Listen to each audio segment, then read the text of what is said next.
예, 할렐루야. 아멘. 주일 예배에 나오신 모든 성도 여러분들 주님의 이름으로 환영합니다. 네, 함께 예배드리는 이 시간 우리 서로에게 양 옆에 계신 앞뒤에 계신 분들에게 이렇게 인사해 볼까요? 참 잘 오셨습니다. 참 잘 오셨습니다.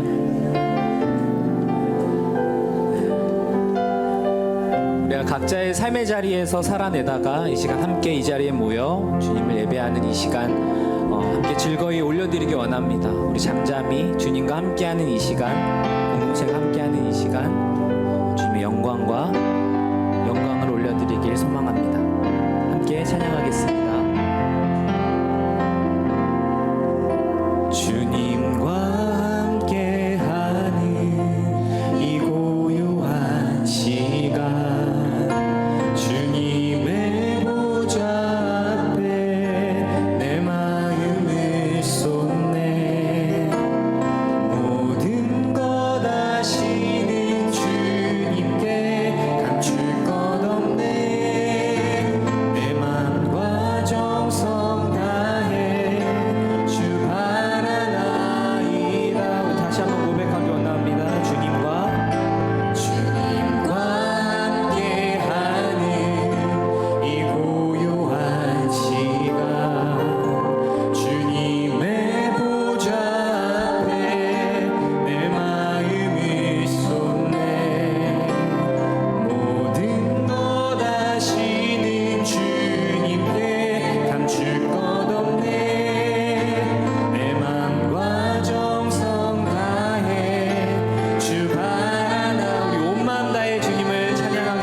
함께 자리 일어나셔서 우리를 주님의 잔치 자리에 초대하신 그 기쁨을 박수치며 찬양하기 원합니다.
당신의 의로 부르소서.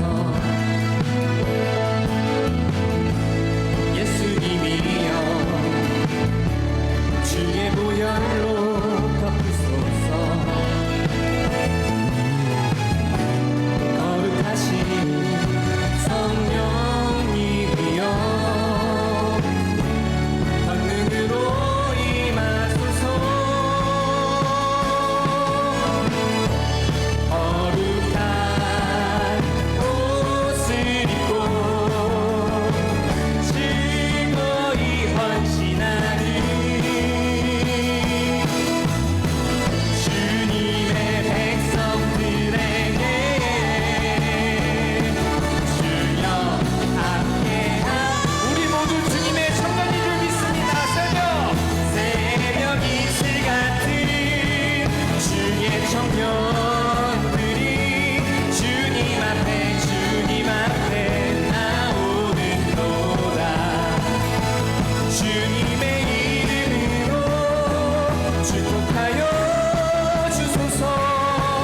주의 빛을 바라게 하소서. 세상을 구원하시려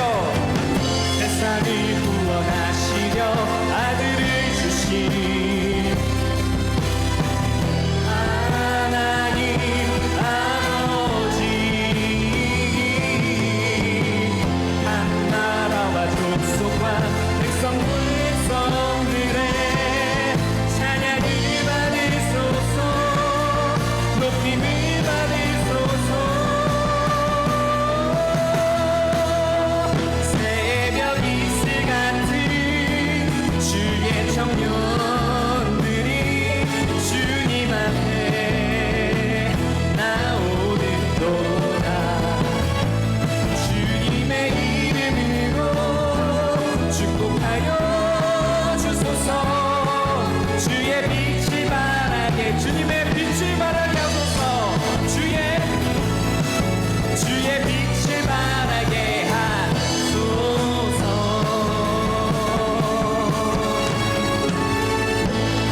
모두 주님의 청년인 줄 믿습니다. 그 힘으로 주님의 빛을 발하기 원합니다. 아멘.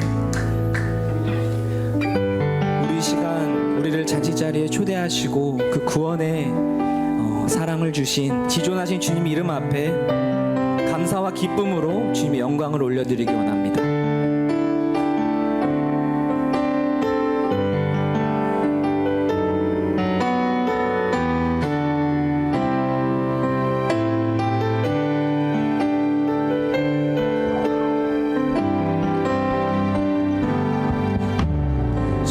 지존하신 주님 이름 앞에 모두 무릎 꿇고 다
마지막으로 다시 한번 목소리 높여 찬양하겠습니다. 예수는 그리스도이십니다.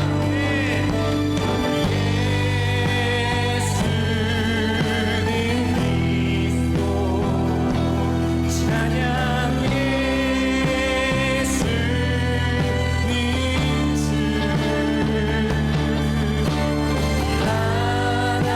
하나님의 영으로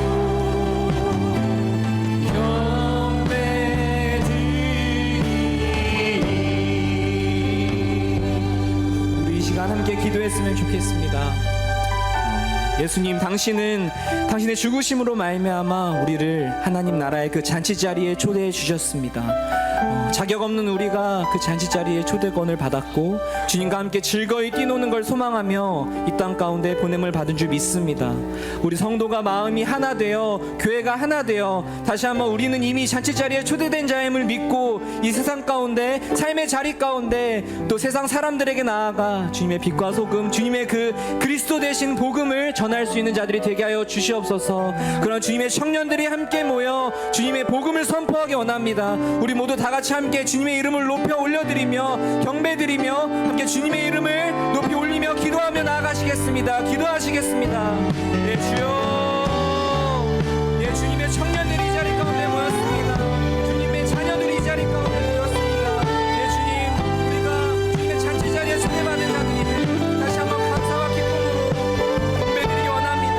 그러한 우리가, 그러한 자격 없는 우리가 이제는 의롭다 칭함을 받았으니 그 세상 가운데 나아가 아직 초대받지 못한 자들 가운데 우리는 삶의 자리 가운데 나아가 함께 교제하며 함께 삶을 나누며 그들에게 예수 그리스도의 그리스도 되심을 전할 수 있는 그런 우리의 삶과 우리의 교회와 그런 공동체가 되게 하여 주시옵소서.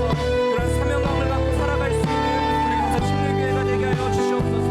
이 모든 찬양과 이 모든 고백 가운데 온 마음 다해 주님의 사랑과 주님의 그 감사를 높이 올려드립니다. 예, 주님, 주님만이 우리의 주 되시며 주님만이 우리의 구원자 되시며 그리스도의 그 십자가의 사랑으로 말미암아 우리를 구원하신 주님을 찬양합니다. 경배받기 합당하신 주님, 당신의 영광을 올려드립니다. 함께 온전히 주님께 찬양드리오니 예배의 주인 되신 주님 기뻐 받아주시옵소서.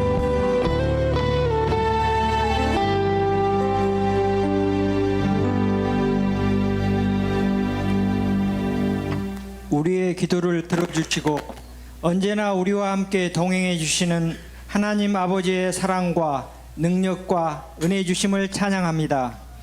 예수 그리스도를 통하여 새 생명을 얻게 해주시고 진리와 소망의 길로 인도하여 주시니 또한 감사합니다. 이 시간 저희들이 드리는 이 예배를 기뻐 받으시오며 저희들에게는 세상이 줄 수 없는 기쁨과 풍성한 은혜로 가득 채워 주시옵소서.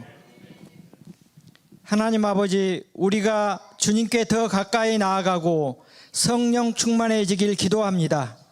힘과 능력과 믿음을 주시고 함께하여 주셔서 세상의 모든 염려와 근심으로부터 승리케 해주시고 영광 중에 우리의 모든 것을 풍성하게 채워주시는 하나님을 찬양하게 하여 주시옵소서.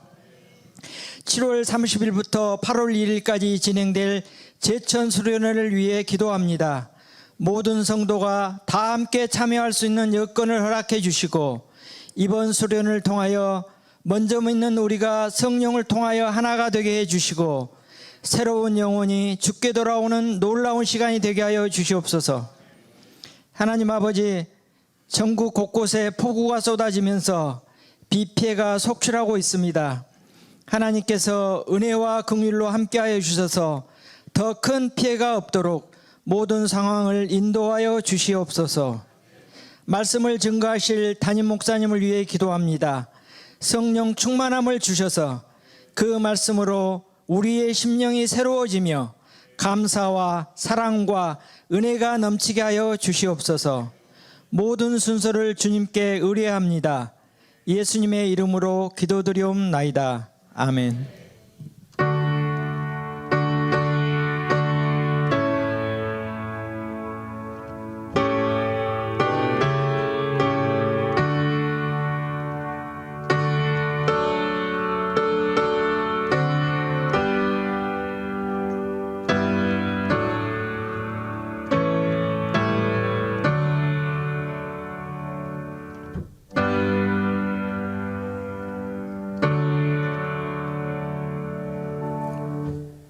네, 이 시간에는 교회 소식 알려드리도록 하겠습니다. 먼저 제가 어제 그 윤상이 자매 결혼식을 갔다가 청년들하고 올라오는데 부산에서부터 올라오다 보니까 충청도 지역은 정말 물난리가 심하더라고요. 그래서 저희가 예매했던 기차표가 취소돼가지고 이렇게 돌아서 왔는데도 불구하고 진짜 너무 심각할 정도의 비 피해를 제가 보면서 왔습니다. 저희 계속해서 우리 지금 현재도 뉴스 보니까 계속 피해가 늘어나고 있는 것 같은데요.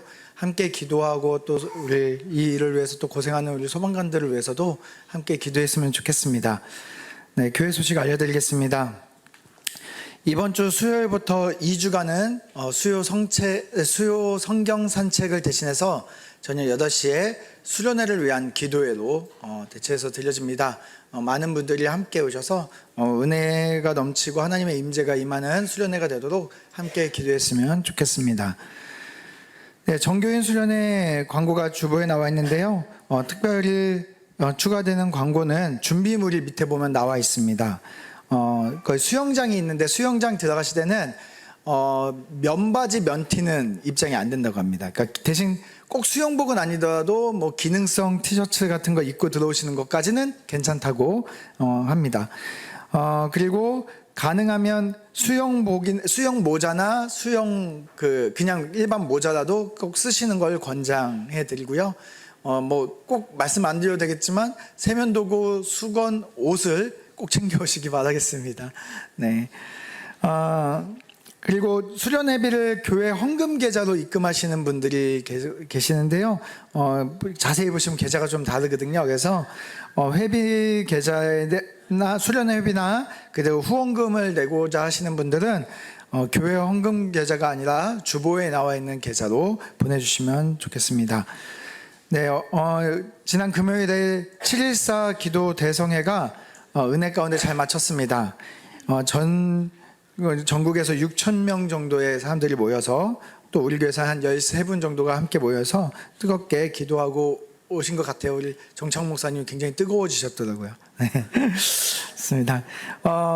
오늘 식사는 유성화 정희라 가정에서 주님께 드렸습니다. 또 구두로 한 가지 추가해서 광고 드릴 것은 이제 19일 이제 얼마 안 남았는데 19일부터 우리 유망나의 자매님이 중앙아시아 선교 비전 트립을 다녀옵니다. 선교 사역을 잘 감당하고 건강하고 안전하게 돌아올 수 있도록 함께 기도해 주셨으면 좋겠습니다. 네, 이상으로 모든 교회 소식을 마치겠습니다. 이 시간에 함께 찬양 드리시면서 하나님 앞에 헌금 올려드리도록 하겠습니다. 찬송가 68장입니다.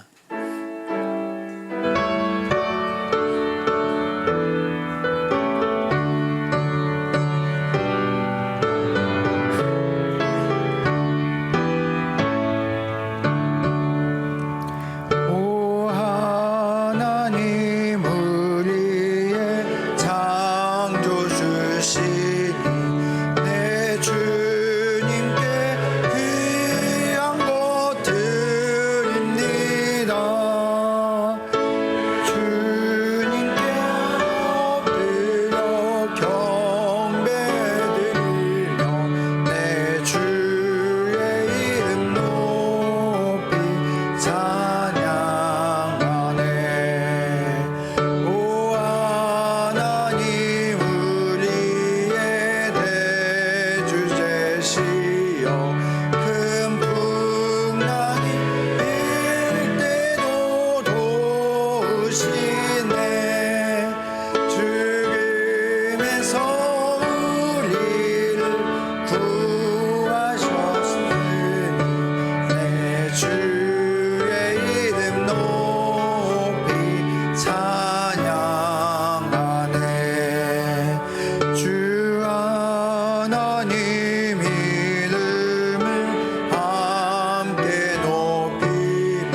사랑과 은혜가 풍성하신 하나님 아버지, 한 주간도 주님의 은혜의 날개 아래 살았음을 고백합니다.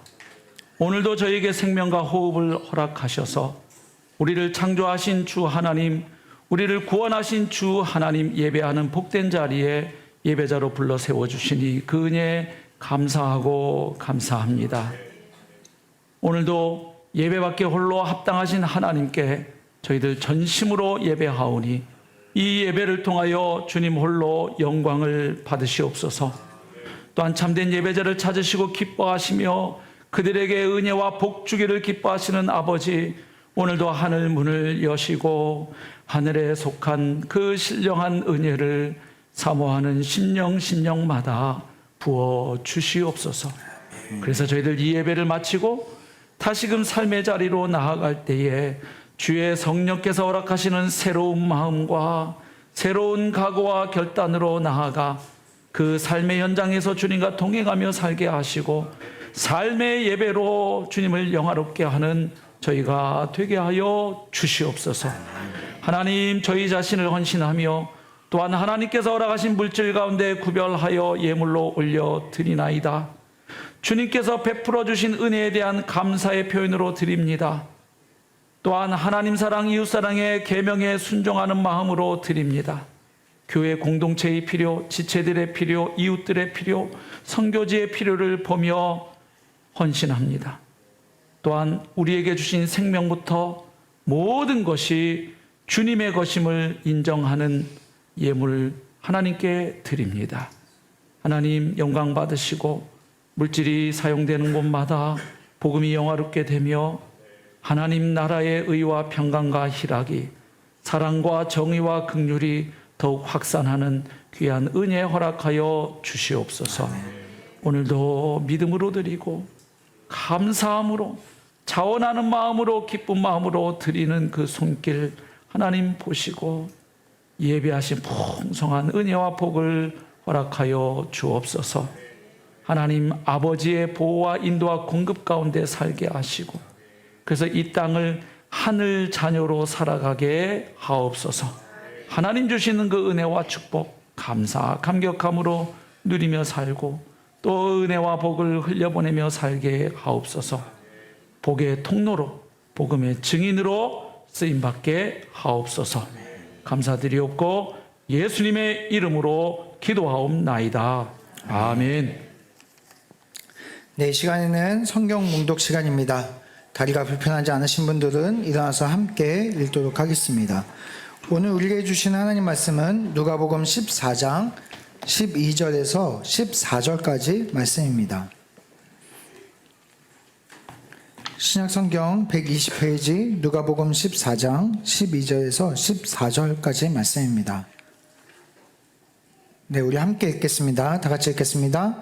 또 자기를 청한 자에게 이르시되 내가 점심이나 저녁이나 베풀거든 벗이나 형제나 친척이나 부한 이웃을 청하지 말라. 두렵건대 그 사람들이 너를 도로 청하여 내게 갚음이 될까 하노라.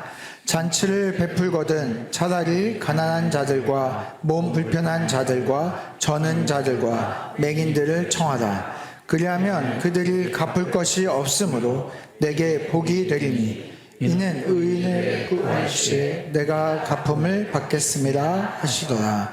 아멘. 네, 자리에 앉아주시기 바랍니다. 교회 밥상 공동체라는 제목으로 두 번째 우리 하나님 말씀 전해주시겠습니다.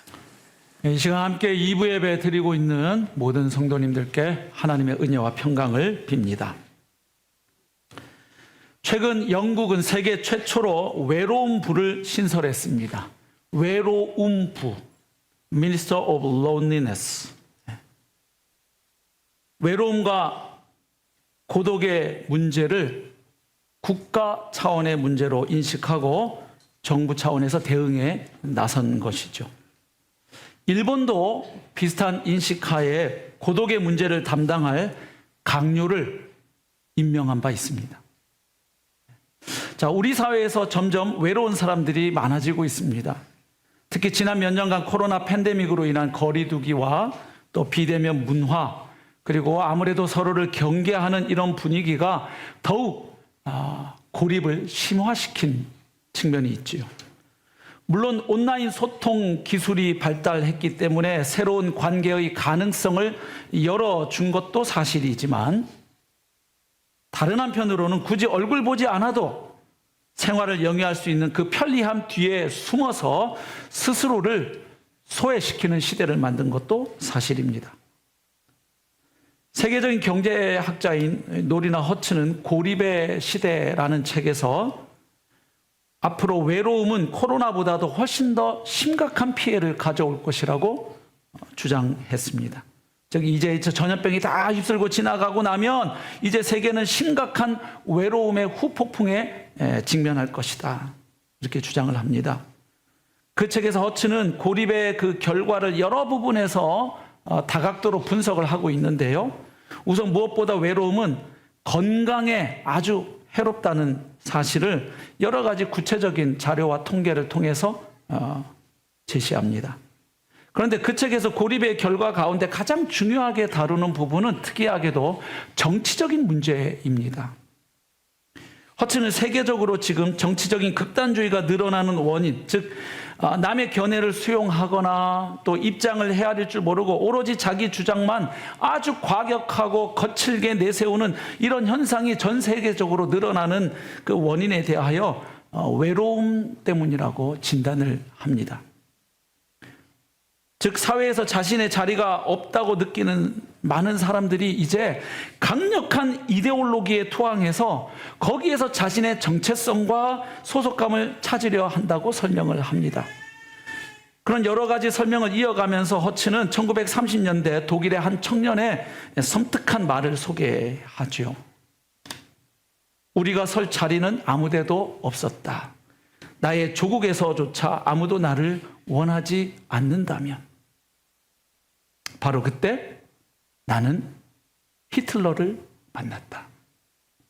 왜 그 당시 히틀러라는 독재자에게 독일 사회가 그토록 열광했는지를 보여주는 단면이죠.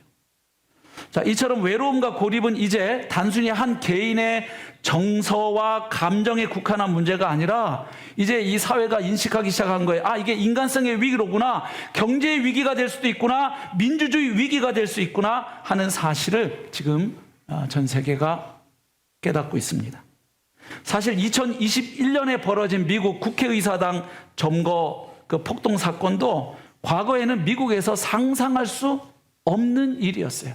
민주주의가 웬만큼 정착된 국가에서는 상상하기 어려운 일이 미국 사회 한복판에서 일어난 거죠. 오늘날 한국 사회도 점점 급속하게 양극화되는 이 정치 지형을 저희가 보고 있죠. 또 극단적으로 거칠어지는 어떤 정치적인 의사 표현을 저희가 보고 있는데 이것도 그런 외로움과 무관하지는 않아 보입니다. 많은 이들이 지금 우리 사회에서 고립의 대표적인 징후 가운데 하나를 혼밥을 지목합니다. 혼밥을 지적해요. 실제로 혼밥은 이 시대의 외로움과 고립을 더 심화시키는 그런 요소 가운데 하나라고 할 수 있죠. 지금 성도님 가운데 두 분이 혼밥이 뭐지 계속 고민하고 계시네요. 혼자 밥 먹는 거, 네, 혼밥이라고 합니다. 보니까 지금 말씀에 집중 못하고 혼밥은 뭐야, 혼밥은 뭐야 이렇게 하셔서 네. 자, 근데 왜 이렇게 혼밥이 증가하는 것일까요? 이유가 있죠. 우선 무엇보다 구조적인 문제가 있습니다. 우리나라 1인 가구가 해마다 급격하게 지금 늘어나고 있는데 2022년 통계를 보니까 전체 가구에 이게 1부 예배 때는 이게 자막으로 나갔는데 2부 때는 안 나가네요. 33.4%가 1인 가구로 조사가 됐어요.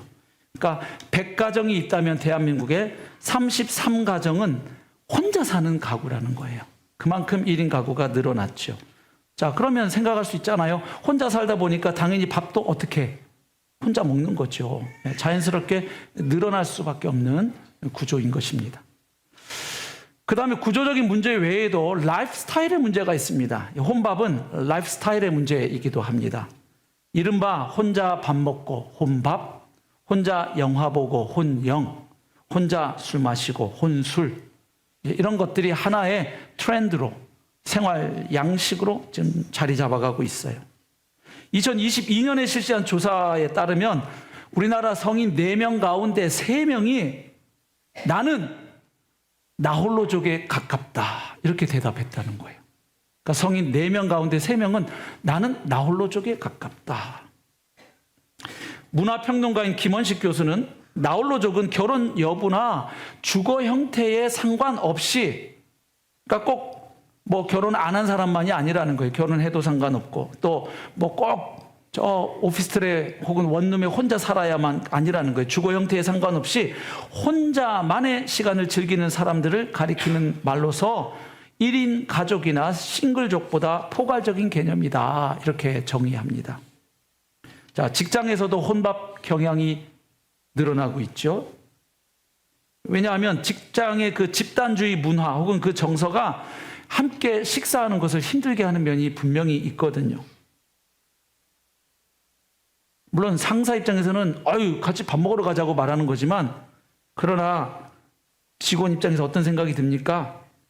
상사와 함께하는 단체 식사는 거의 뭐 업무의 연장이나 다름없죠.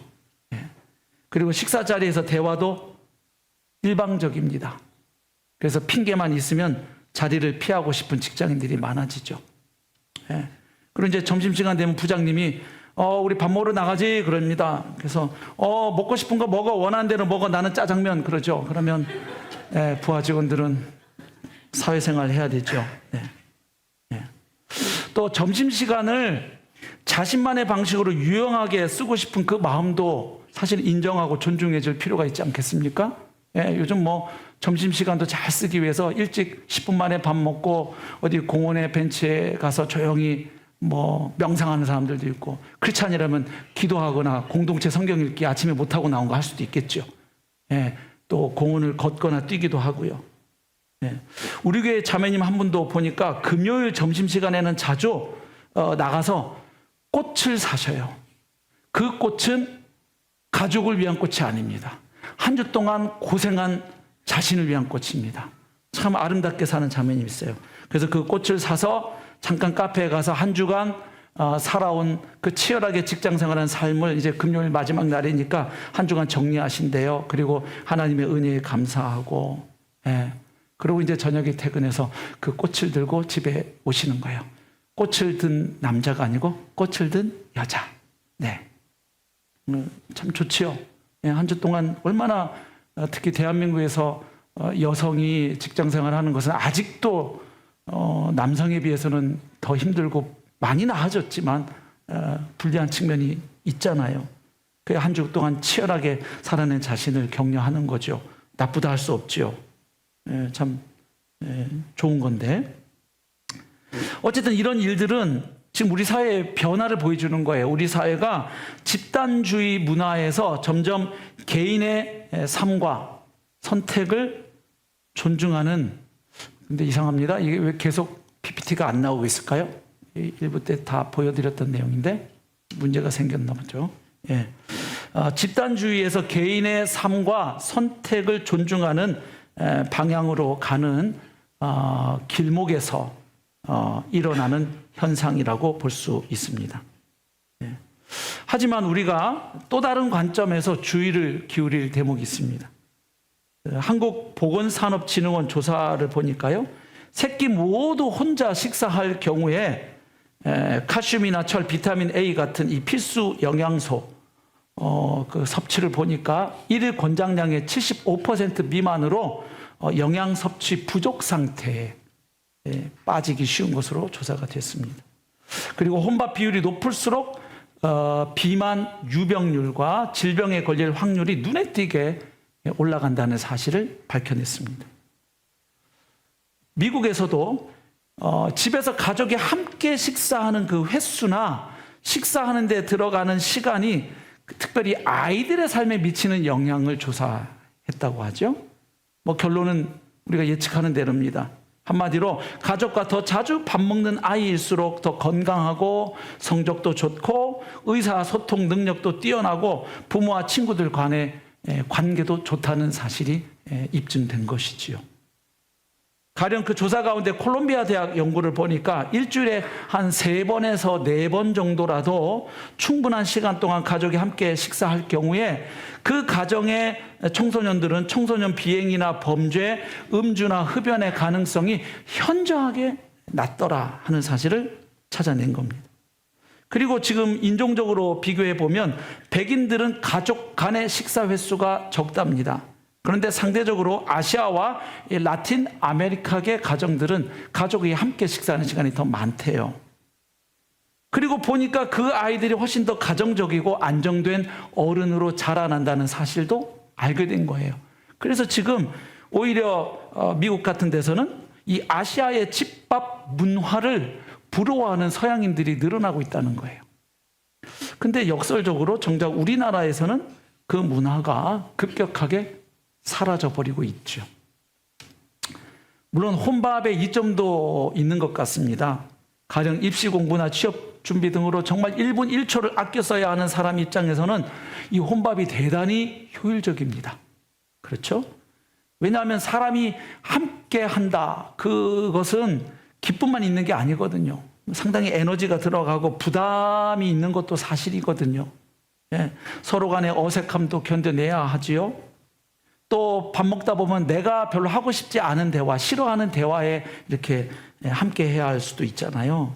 상당히 에너지가 쓰이는 일이죠. 예. 그러니까 이 입시 공부나 취업 준비에 바쁜 사람한테 혼밥은 또 굉장히 이로운 측면도 있어요. 그런데 문제는 이겁니다.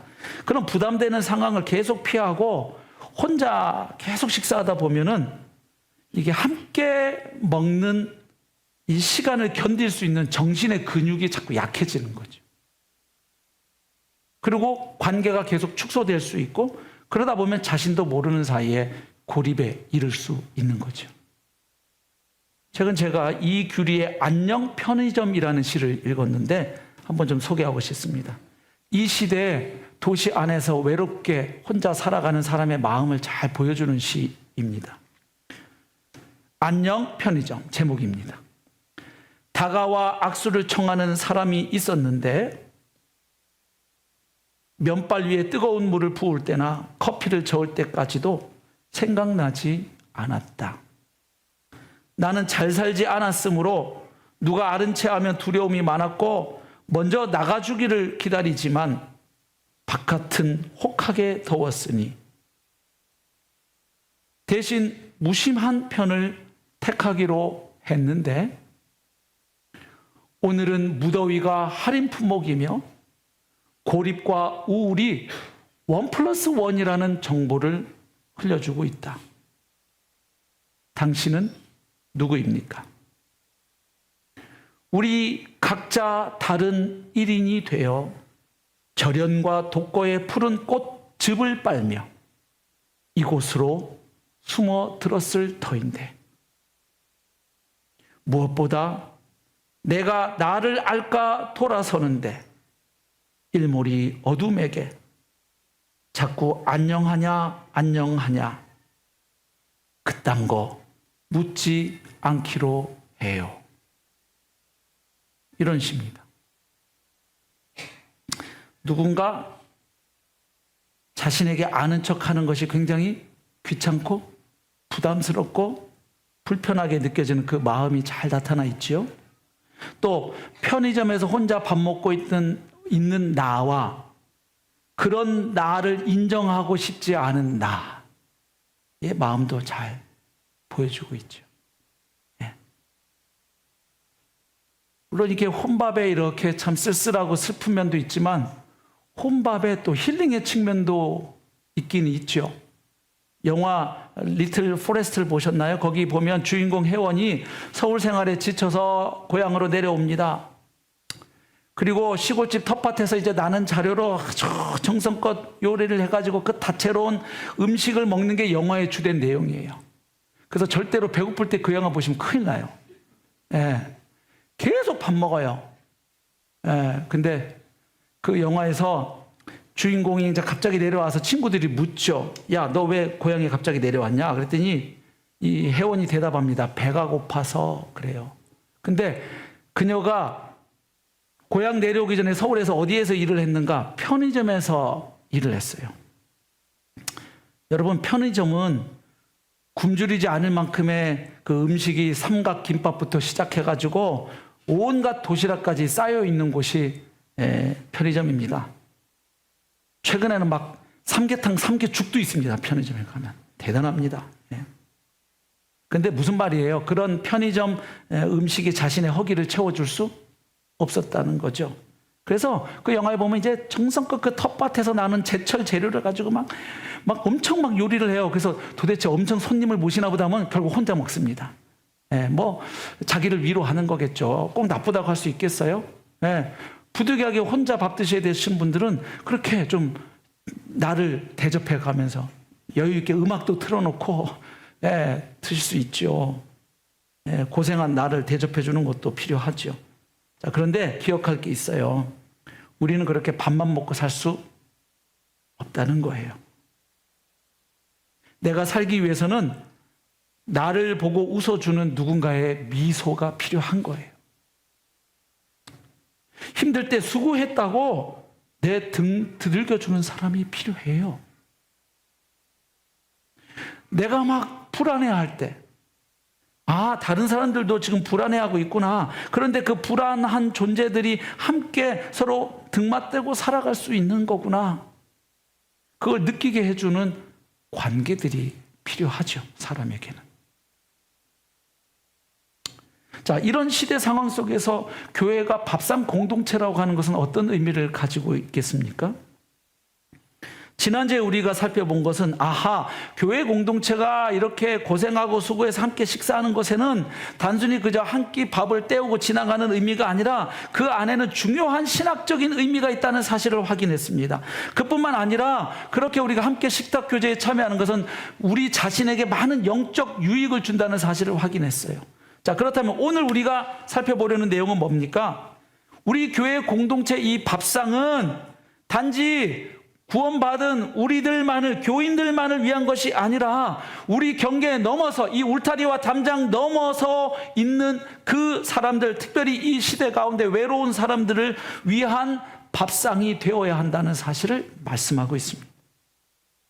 말하자면 우리의 밥상이 교인들끼리의 친교의 자리만이 아니라 아직 하나님을 알지 못한 채 외롭게 살아가고 있는 이 도시의 사람들이 하나님께로 나아오는 통로 역할을 하는 선교적 자리가 될 수 있고 또 그렇게 되어야 한다는 것을 오늘 본문은 보여줍니다. 오늘 본문은 예수님께서 식사 자리에서 잔치 이야기를 말씀하시는 장면입니다. 14장 1절 보면 지금 어떤 상황인지 알 수 있죠. 예수님께서 한 바리새인 지도자의 집에 식사하러 가셨습니다. 초대받으신 거죠. 그래서 누가복음에서는 오늘 본문에 나오는 이 식사 이야기는 바리새인의 집에서 일어난 세 번째 식사 이야기입니다. 7장에 한 번, 11장에 한 번, 그리고 오늘 14장에 나오고 있죠. 자, 그런데 주님이 식사하러 가신 그날이 언제였냐면 안식일이었습니다. 그런데 그 안식일 식사 자리에 수정병 들린 사람이 있는 거예요. 정말 안식일과 너무 어울리지 않는, 안식이 없는 모습의 환자가 거기 있었던 거죠. 그래서 예수님께서 어떻게 하십니까? 그 수정병 든 사람을 고치시고 그것이 왜 정당한지를 설명하십니다. 그게 6절까지죠. 그리고 이제 7절부터 11절까지는 그 식사 자리에 초대받아 온 사람들을 주님이 딱 보시니까 전부 다 어디 앉으려고 해요? 전부 다 높은 자리 상석에 앉으려고 하는 거예요. 저마다 다. 그걸 보시고 주님이 교훈의 말씀을 주십니다. 그리고 이제 이어지는 오늘 본문은 아까는 초대받은 사람들을 향해서 말씀하셨다면 이제는 그날 식사 자리를 만들고 사람들을 초대한 그 집 주인에게 주님이 주시는 말씀이지요. 뭐라고 말씀하십니까? 12절, 또 자기를 청한 자에게 이르시되 네가 점심이나 저녁이나 베풀거든. 자, 여기 점심이나 저녁이나 베풀거든 하는데 여기에 나온 저녁이라는 단어가 16절에서는 똑같은 단어가 큰 잔치라는 단어로 쓰이고 있습니다. 그러니까 여기서 말하는 저녁은 단순히 그냥 해질 무렵 저녁 시간에 하는 식사를 가리키는 의미만이 아니라 큰 만찬을 의미하는 거예요. 그러니까 지금 예수님이 네가 점심이나 저녁이나 베풀거든 하는 이 말씀은 네가 간단한 식사에 사람들을 초청하든 아니면 큰 만찬을 준비하고 사람들을 초대하든 이런 의미가 되는 거예요. 그러니까 소박한 밥상을 차려놓고 사람들을 부르든 아니면 정말 상다리 부러지게 차려놓고 사람들을 초청하든 상관없이 그 다음 뭐라고 말씀하십니까? 벗이나 형제나 친척이나 부한 이웃을 청하지 말아라. 자, 이 말씀 오해하면 안 되죠. 우리가 살아가면서 절대로 어떤 경우에도 벗이나 친구나 또 형제, 친척, 부한 이웃은 절대로 식사 자리에 초청하지 말라는 말씀일까요? 여기 청하지 말라는 이 표현을 헬라어 원문 성경으로 읽어보면 현재형 금지입니다. 그러니까 관례적인 습관을 가리키죠. 즉 습관적으로 부르지 말아라 하는 거예요. 즉 예수님은 가족이나 벗이나 이웃들을 절대로 식사에 초대하지 말라고 금하시는 게 아니라 그런 사람들만 청하는 것을 금지하시는 거예요. 왜? 사람들이 주로 그런 사람들하고만 밥을 먹으니까.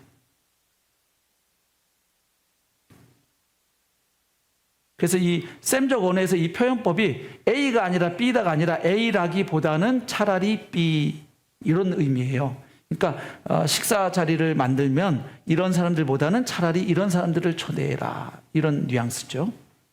자, 그런데 여기 벗이나 형제나 친척이나 부한 이웃을 청하지 말라고 주님 말씀하시는 이유가 뭡니까? 두렵건대 그 사람들이 너를 도로 청하여 네게 갚음이 될까 하노라. 무슨 말이에요? 그런 사람들 네가 불러서 식사 초대하면 그 다음번에는 그 사람들이 너를 또 초대해서 다 갚아버리게 된다. 자, 여기서 예수님은 당시 사람들의 일반적인 관습을 배경으로 지금 말씀하시는 거예요. 무슨 관습인가요? 그렇죠. 나와 비슷한 부류의 사람들을 식사에 초대하는 관습입니다. 그리고 나에게 좀 도움이 되고 유익이 될 만한 사람들을 초대하는 관습이에요. 예나 지금이나 크게 차이가 없는 것 같아요. 사람 사는 동네에서는. 사실 지위가 비슷한 부류의 사람들과 함께 식사하는 것이 당시 유대 사회만의 특징은 아니었습니다. 조금 더 범위를 넓혀서 당시 이 로마 제국을 살펴볼 때 그 로마 제국의 정치적 안정의 중심에는 뭐 강력한 로마 군대로 인한 치안의 유지도 있었겠지만 또 하나가 뭐냐? 이른바 이 로마 제국 안에는 호혜성의 원리가 작동하고 있었다는 거예요. 호혜성. 로마 황제로부터 벽지에 아예 이르기까지 내가 받은 것은 반드시 갚아야 된다라는 이 의무감을 가지고 살았다는 거죠. 그래서 호혜성, 그러니까 서로 혜택을 입는다는 말이잖아요. 호혜성에 대한 기대는 자연스럽게 이제 밥상으로도 확대가 된 거예요. 오늘날도 그렇잖아요. 내가 이렇게 밥을 한번 사면 그 밥을 먹는 사람은 무슨 생각을 합니까? 다음번엔 내가 사야 되겠다. 그렇죠? 근데 큰일 났네, 돈이 없어서. 뭐 이런 이제 걱정을 할 수 있겠지만. 네. 예나 지금이나 사람들은 자신과 가깝거나 혹은 비슷한 부류의 사람들을 식사에 초대합니다. 그리고 자신이 살고 있는 그 사회 공동체 안에서 좀 인정받고 칭찬받고 존경받을 만한 사람을 초대해서 밥 먹는 것을 좋아합니다. 왜냐하면 그런 사람들하고 밥 먹으면 내 격도 같이 좀 올라가는 듯한 착각이 들잖아요. 그래서 SNS 보면 나 누구랑 밥 먹었어 뭐 이런 사진 탁 올리잖아요.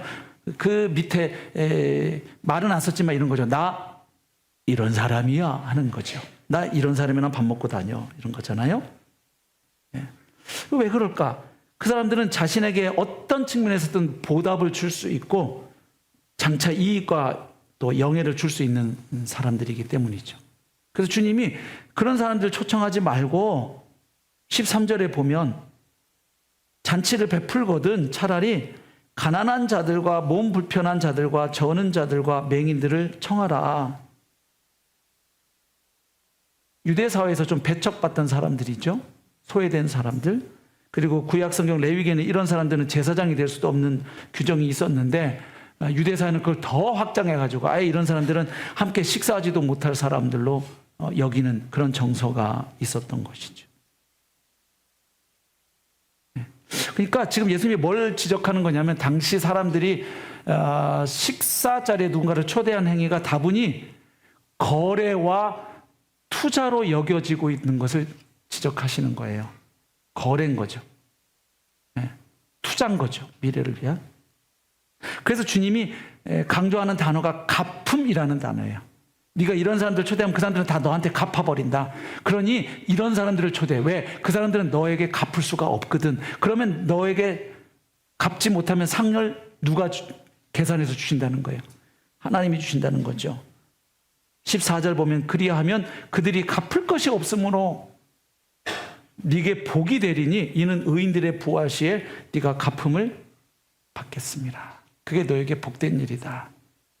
물론 이렇게 말씀하시는 데에는 주님은 사람들의 그 식사 자리, 밥상 공동체의 자리가 하나님 나라의 잔치를 좀 반영하는 잔치가 되기를 원하셨던 것 같아요.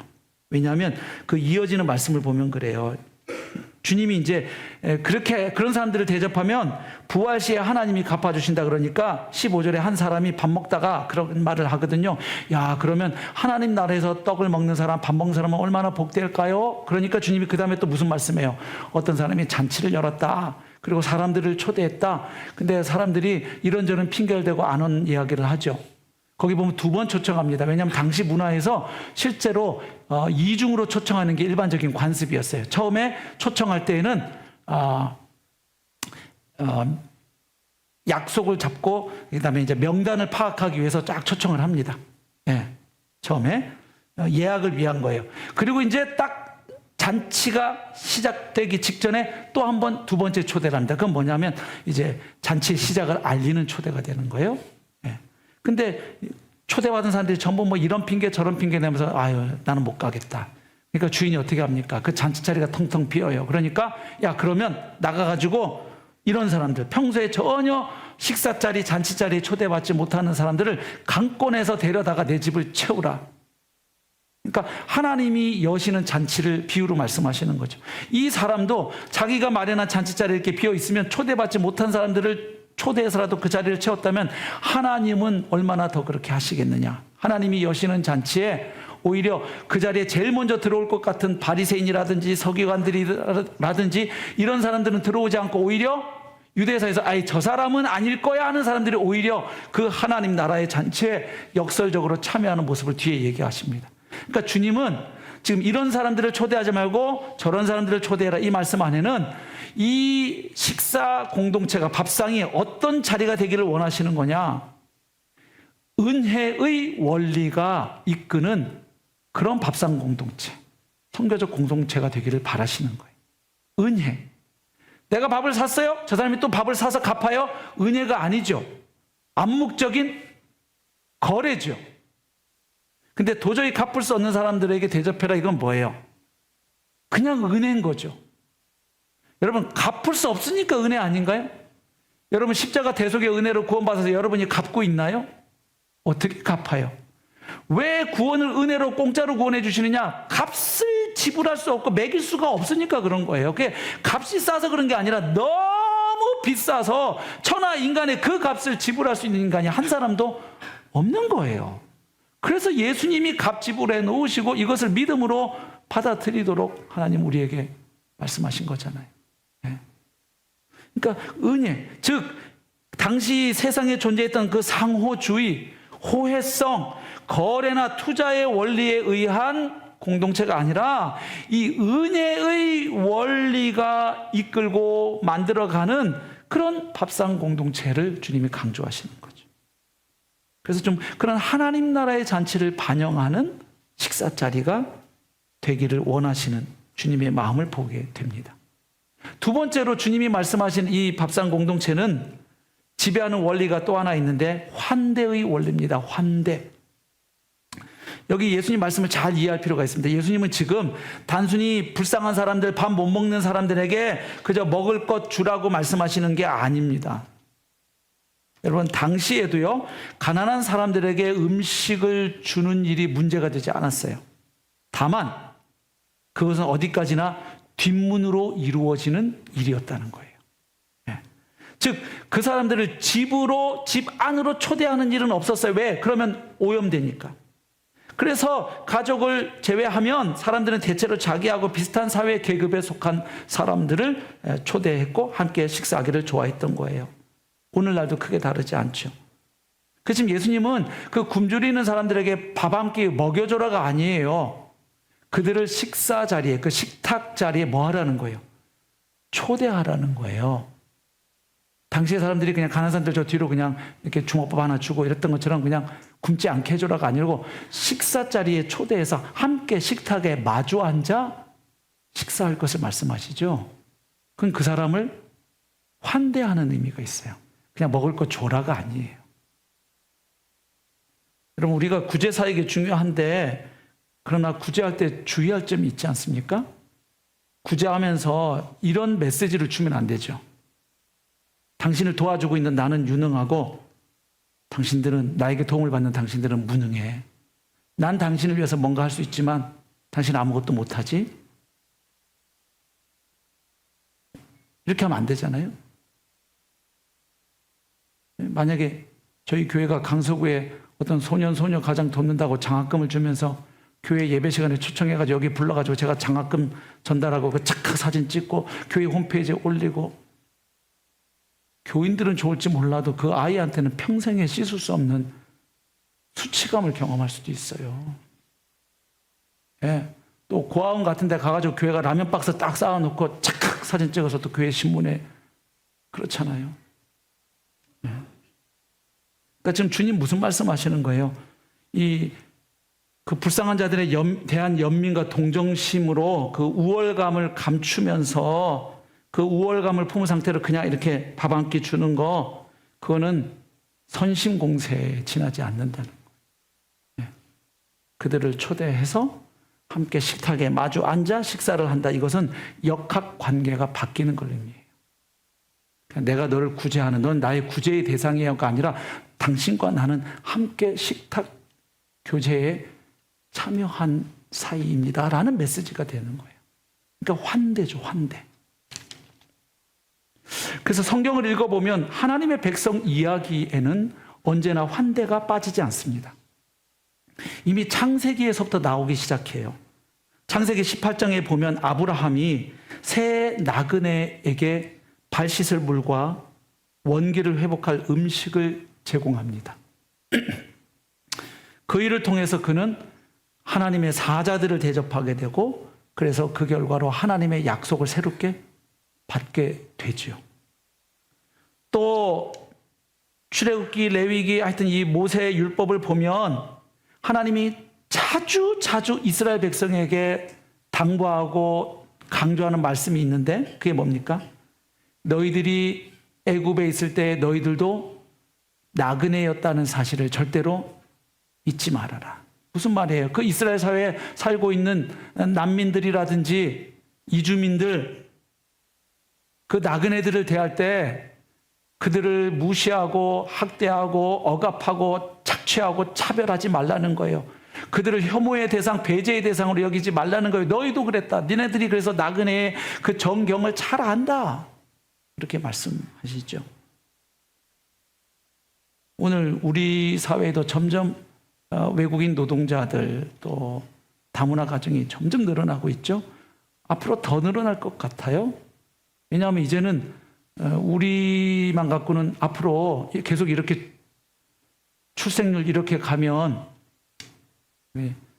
1명이 안 되잖아요. 서울시는 지금 출생률이 0.75명인가 그렇더라고요. 8명인가 0.75명인가 그래요. 그 둘이 만났는데 한 명도 안 생기는 거예요. 그러면 인구는 급격하게 감소할 수밖에 없죠. 그러면 이제 군대 유지하는 것부터 해서 여러 가지 문제가 생기겠죠. 아마 우리도 저 유럽 사회처럼 더 이민을 확장할지 어쩔지 모르겠지만, 아무튼 이미 지금 벌써 굉장히 많아졌습니다. 근데 종종 뉴스에 그 외국인 노동자들을 막 학대한 뉴스가 잊을만 하면 나와요. 막 짐승처럼 부려먹고 임금 주지 않고, 그래서 항의하면 불법 체류 상태인 것을 악용해서 오히려 더 협박하고, 그렇죠? 신약에 들어와서도요, 새 언약을 받은 그리스도인들에게도 이 환대는 여전히 중요하게 다뤄집니다. 우리 로마서 12장 13절 말씀 한번 같이 읽어보실까요? 시작. 성도들의 쓸 것을 공급하며 손 대접하기를 힘쓰라. 여기 손은 이 손이 아니고 손님이죠. 손님 대접하기를 힘쓰라. 베드로전서 4장 9절도 한번 봅시다. 예. 베드로전서 4장 9절. 서로 대접하기를 원망 없이 하고. 또 히브리서 기자도 말씀합니다. 13장 2절. 손님 대접하기를 잊지 말라. 이로써 부지 중에 천사들을 대접한 이들이 있었느니라. 예. 선교가 전 세계로 확장돼 갈 때에도 보면 사도행전 10장에 하나님께서 베드로가 가지고 있던 그 편견과 고정관념을 깨뜨리시죠. 그 보자기 환상을 통해서. 그리고 그 이후에 고넬료 이방인의 가정에 가서 함께하고 복음을 전했을 때 똑같은 성령의 역사가 나타나는 것을 보게 하셔서 이제 선교가 예루살렘의 지경을 넘어서 열방으로 나아가는 그런 새로운 흐름으로 접어들게 되죠. 그래서 식사가 이 현대 도시의 선교에 아주 중요한 역할을 한다는 거예요.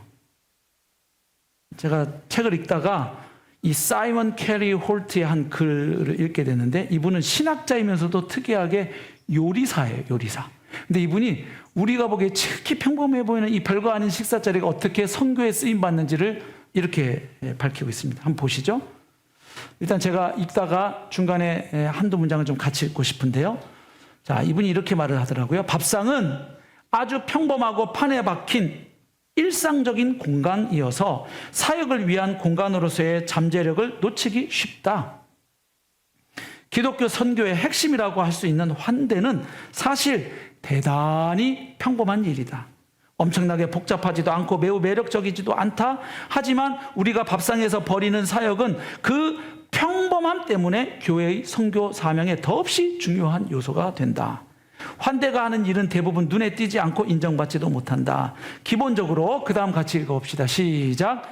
환대는 하나님의 영이 움직이실 공간을 마련하는 일이다. 상차림, 요리, 설거지는 윤활유 같은 사역이다. 사람들에게 사랑받고 환영받고 있다는 느낌을 주는 자리, 하나님의 영이 그들의 삶에서 일하실 수 있도록 자리를 마련하는 일이다.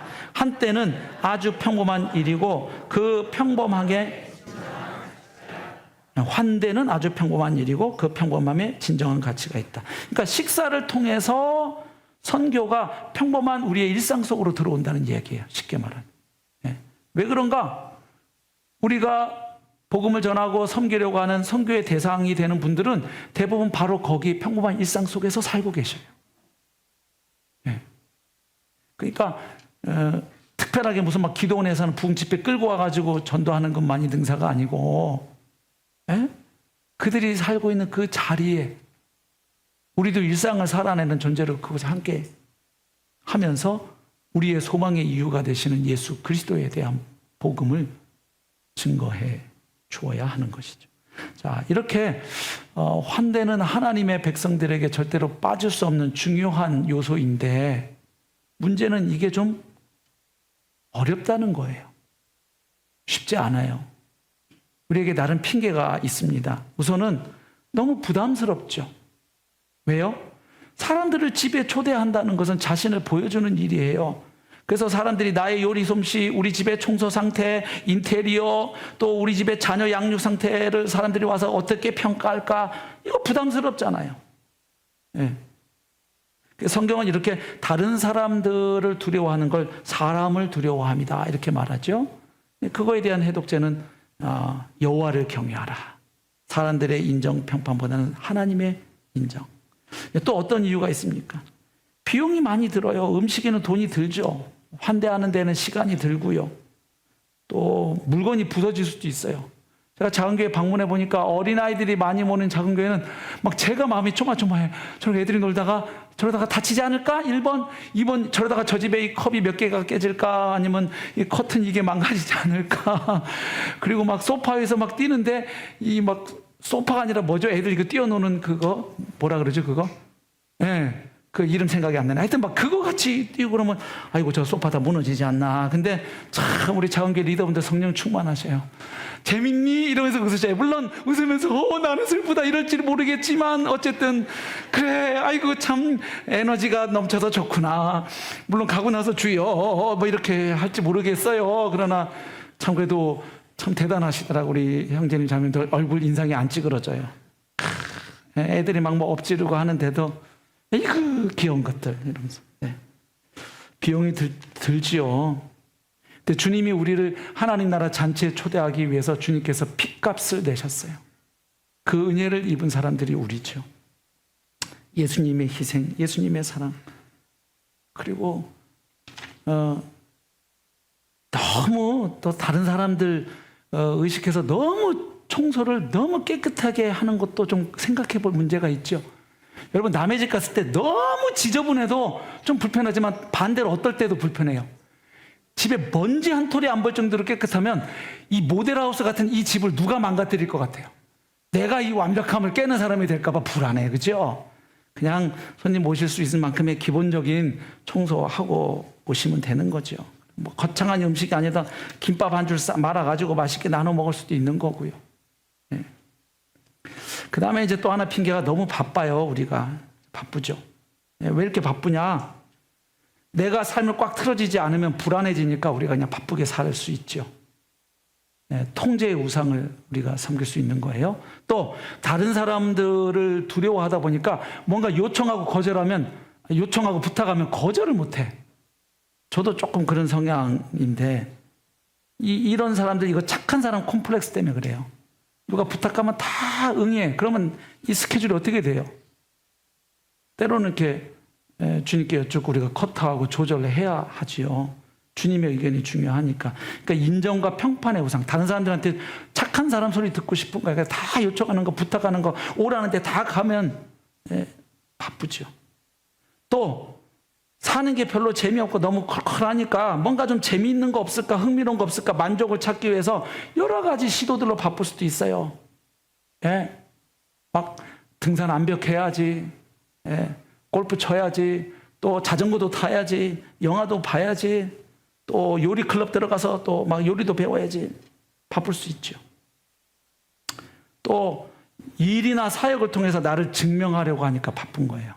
성과를 내야 그걸로 나를 입증하는 거니까, 이 자본주의 사회 안에서.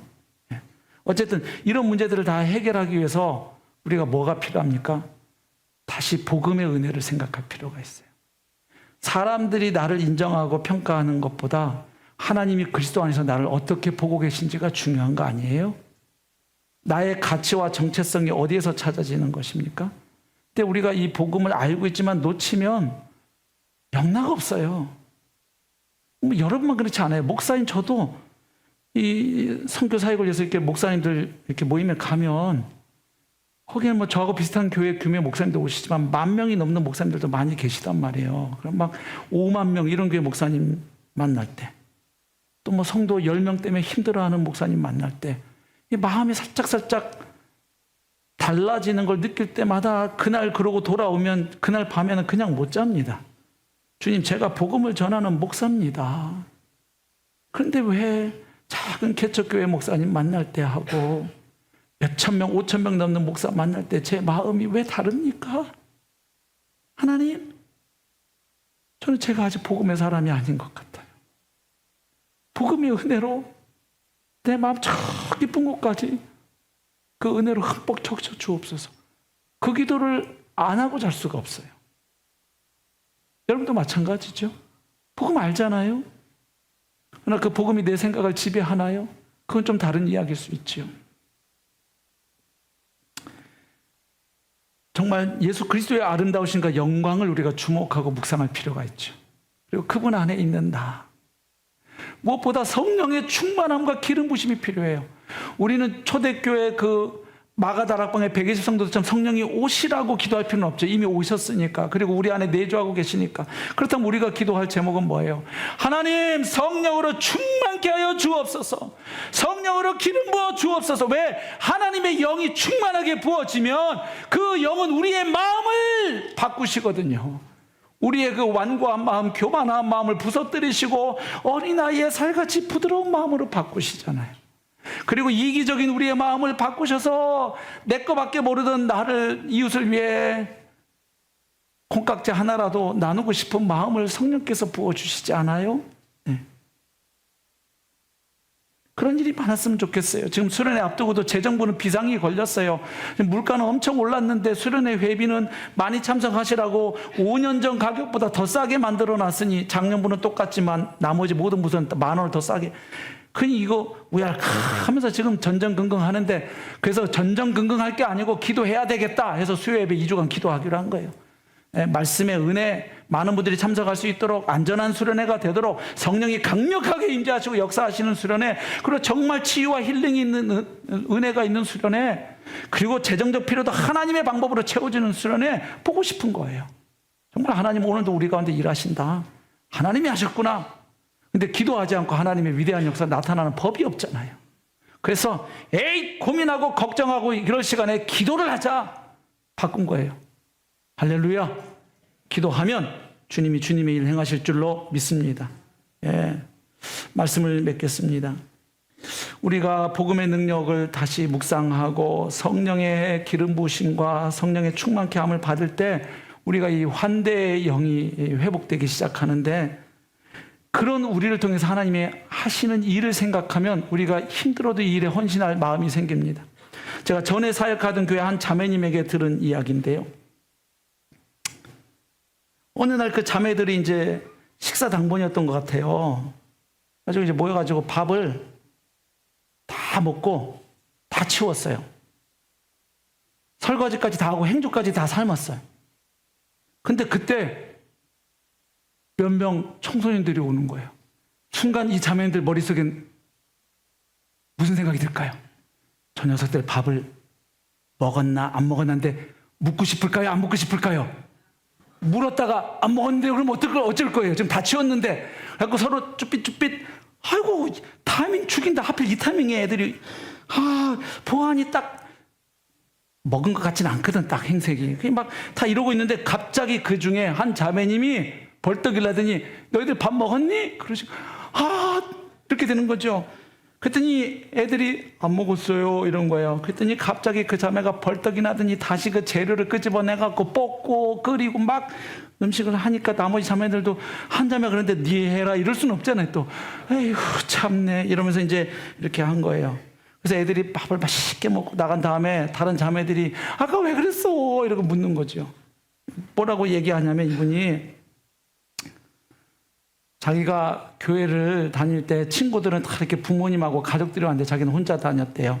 더군다나 부모님 이혼하셔가지고 이게 편부모 가정인데 교회 올 때 자주 밥을 못 먹고 왔대요. 어느 날 이렇게 교회 왔는데 한 집사님이 너 밥 먹었니? 이러더래요. 그래서 아니요. 그랬더니 갑자기 막 그 집사님 두세 분이 막 해줘갖고 자기를 밥을 먹였는데 자기는 그 전에 설교 들으면서 예수님 사랑이 뭔지를 몰랐는데 그날 그 집사님이 자기 밥 해줘서 먹는데 이게 예수님 사랑인가 보다. 그게 깨달아졌대. 그 일이 계기가 돼서 자기가 오늘까지 이 교회를 안 떠난다고.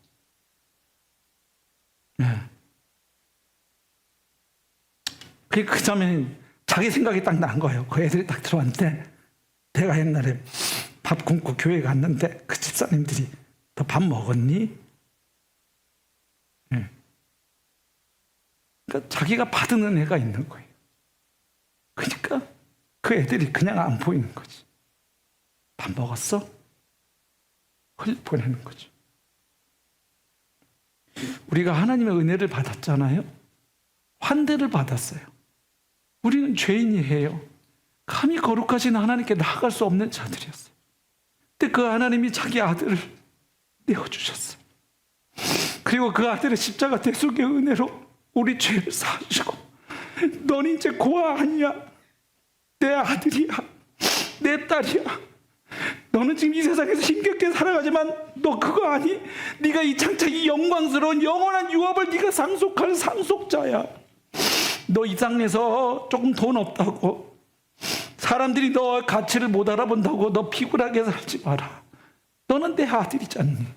너는 내 딸이잖니. 그 은혜를 우리가 깨닫고 경험하면 작지만 우리가 흘려보낼 수 있지 않겠어요? 우리 우리 작은 교회들을 포함해서 우리들이 이 환대의 정신, 우리의 본성과는 안 맞아요. 이기적인 우리의 본성과는 참 안 맞는 거예요. 그러나 복음의 은혜를 늘 묵상하고 성령이 우리의 마음 가운데 충만하게 역사하셔서 그분이 우리 마음 가운데 우리 힘으로는 불가능한 이 환대의 마음을 일으키셔서 옆에 있는 지체들, 어려운 지체들, 이웃들, 또 외국인 노동자들, 난민들, 조금 더 우리의 그 사랑과 환대의 지경이 조금 더 넓혀지는 귀한 은혜와 복이 있기를 축복합니다. 그러나 하나님 나라의 잔치가 우리 사랑하는 성도님들 삶의 현장 이곳저곳에서 또 회복되는 은혜가 있기를 소망합니다. 감사한 것은 지난주에 작은 교회 리더 단톡방에 사진들이 계속 올라오고 보고서가 올라오는데 한 직장 사진이 올라왔더군요. 지난주 말씀 듣고 교회나 뭐 작은 교회뿐만이 아니라 직장에서도 한번 밥상 공동체를 구해내봐야 돼. 그래가지고 그냥 직원분들하고 어디 가가지고 먹고 싶더라고요. 거기 한우 갈비 같아 보였는데 맛있게 행복하게 드시는 사진을 다 보면서 그래, 뭘 먹어서가 아니라 말씀 들었다고 그걸 또 이렇게 바로 적용을 한번 해보려고 저렇게 하시는구나. 참 마음에 큰 감동이 있었어요. 우리 각자 다 삶의 형편과 처지가 다르니까요. 예. 그러나 주님 주시는 말씀을 우리가 붙잡고 반응하고 순종하는 은혜가 있으시기를 축복합니다. 우리 함께 찬양하겠습니다. 하늘 가족 우리 교회.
성도 여러분, 혹시 1인 가구여서 매일 혼밥 드시는 분 계신가요?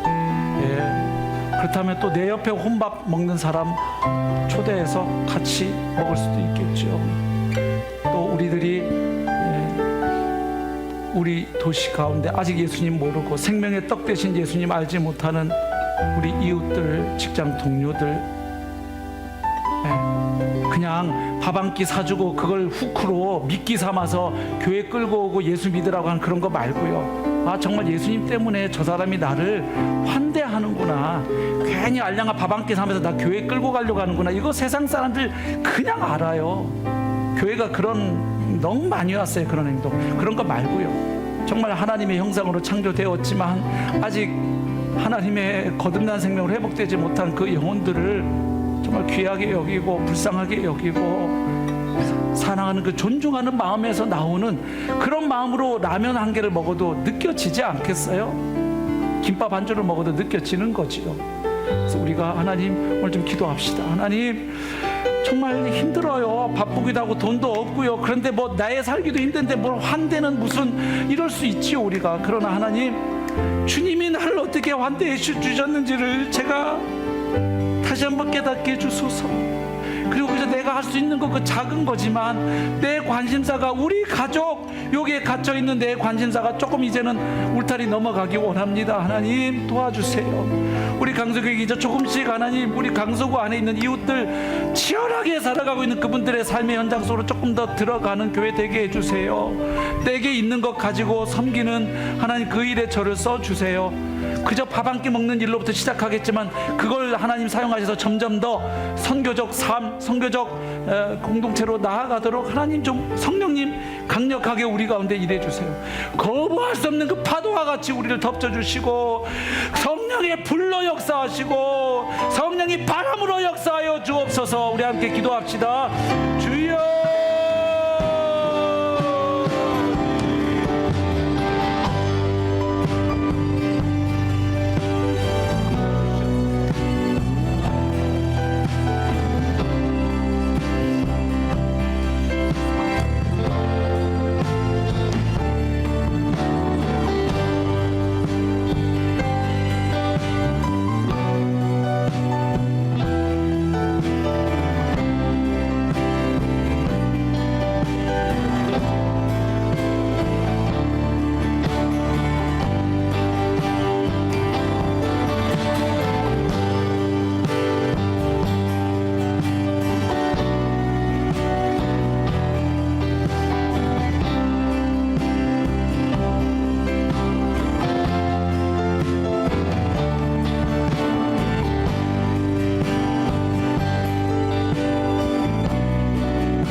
하나님 아버지, 팍팍한 도시 생활하느라 아직도 교회를 다니고 있냐며 비난하는, 조롱하는 분위기 속에 내 신앙 지키느라 하나님 알게 모르게 지쳐있고 은혜가 말라버린 우리의 마음을 주님께 올려드립니다.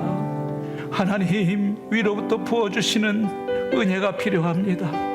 우리의 메마른 심령, 거친 심령 하나님 불쌍히 여겨 주옵소서. 은혜의 담비를 내려주셔서 우리의 메마른 영혼을 그 은혜의 담비로 흠뻑 적셔 주옵소서. 주님이 우리를 어떻게 환대하셨는지 하나님 깨닫게 하여 주옵소서. 내게 있는 것 작은 것으로 지체를, 이웃을, 특별히 아직 예수 알지 못하는 그 불쌍한 영혼을 하나님 환대할 수 있도록 도와주십시오. 그저 밥 한 끼 사서 교회 끌고 오기 위한 그 얄팍한 얕은 수의 하나님 행위가 아니라 정말 그 영혼을 사랑하시는 주님의 마음 깨닫고 주님이 나를 환대하셨듯 우리도 그를 환대하는 주님의 손과 발 되게 하여 주시옵소서. 성령 하나님 역사하여 주옵소서. 성령의 불 허락하여 주옵소서. 성령이 바람과 같이 우리 가운데 일하여 주옵소서. 하나님, 거부할 수 없는 그 압도적인 파도와 같이 우리를 덮으시고 그래서 주님의 도구들로 쓰임받게 하옵소서.